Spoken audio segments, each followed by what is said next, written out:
Hello bachcho, let's see the question. The question says that a fair die is tossed repeatedly. A wins if it is 1 or 2 on 2 consecutive tosses and B wins if it is 3, 4, 5 or 6 on 2 consecutive tosses.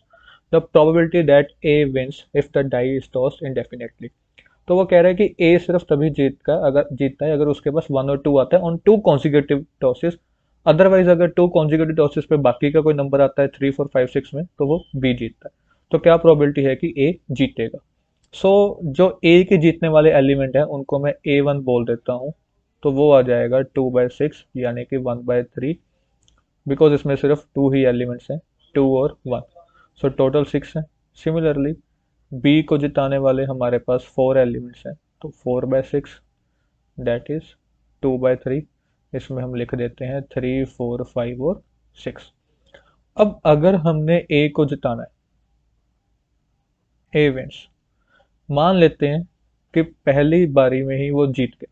ठीक है, मतलब कि starting किसने की? ए ने, तो पहली बार A1 आ गया, दूसरी बार भी A1 आ गया, तो ए जीत गया, काम खत्म। और क्या हो सकता है? पहली बार ए जीत गया, हम पहले वो वाले काउंट कर रहे हैं जिसमें ए ने स्टार्टिंग की, देन बी, देन बी की डी बी का कोई नंबर आ गया, देन 2 बार ए का नंबर आ गया, तो फिर ए जीत जाएगा। उसके बाद हम क्या कर रहे हैं कि मान लो पहले ए का नंबर आ गया, बी का आ गया, फिर ए का आ गया, फिर बी का आ गया, उसके बाद 2 बार ए का नंबर आके जीत गया। ऐसे ऐसे चलते जाएंगे तो ये वाले वो वाले केसेस आ जाएंगे जहां पर ए जीत रहा है और स्टार्टिंग भी कौन कर रहा है? ए कर रहा है। और क्या हो सकता है? जहां पर बी स्टार्टिंग करे, मान लो कि पहले बी का कोई नंबर आ गया, देन 2 बार ए का नंबर आ गया, फिर ए जीत जाएगा।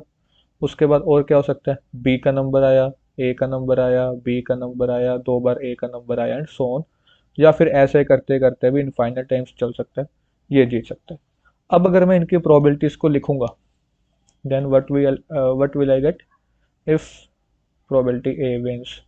देन सबसे पहले ए और ए की 2 बारी, यानी कि 1/3 इंटू 1/3 प्लस पहले ए का नंबर आया, देन बी का नंबर आया, देन ए का नंबर आया, देन ए का नंबर आया, प्लस ए का नंबर आया, बी का नंबर आया, ए का नंबर आया, बी का नंबर आया, 2 बार ए का नंबर आया एंड सो ऑन। ये बन रहा है पहले। दूसरे वाले में क्या बन रहा है?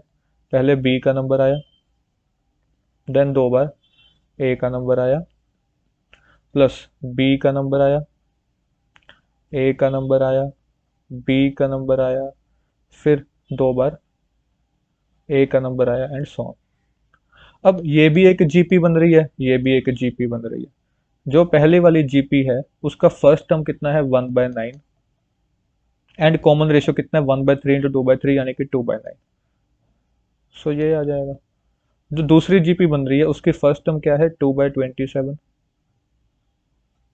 एंड कॉमन रेशियो क्या है इसमें भी? 2/9। जब हम इसे सॉल्व करेंगे, 1/9 अपॉन 9 - 2, 7/9 हो जाएगा।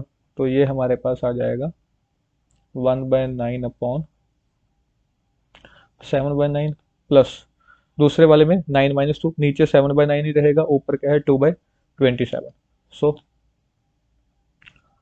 2/27 अपॉन 7/9। यहाँ से 9 से 9 कैंसिल, यहाँ पर ये 3 से कैंसिल होगा, तो वी गेट 1/7 प्लस 2/21।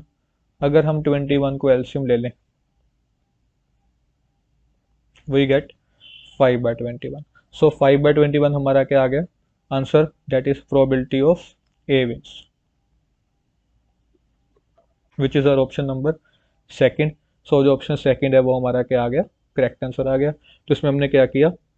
पहले ए वाले नंबर की प्रोबेबिलिटी निकाल ली, देन बी वालों की निकाल ली, देन ए विंस कैसे कैसे जीत सकते हैं? अगर स्टार्टिंग ए करे या फिर स्टार्टिंग बी से स्टार्ट करे। तो वो हमारे पास सारे के सारे केसेस बन के 2-2 जीपी आ गई।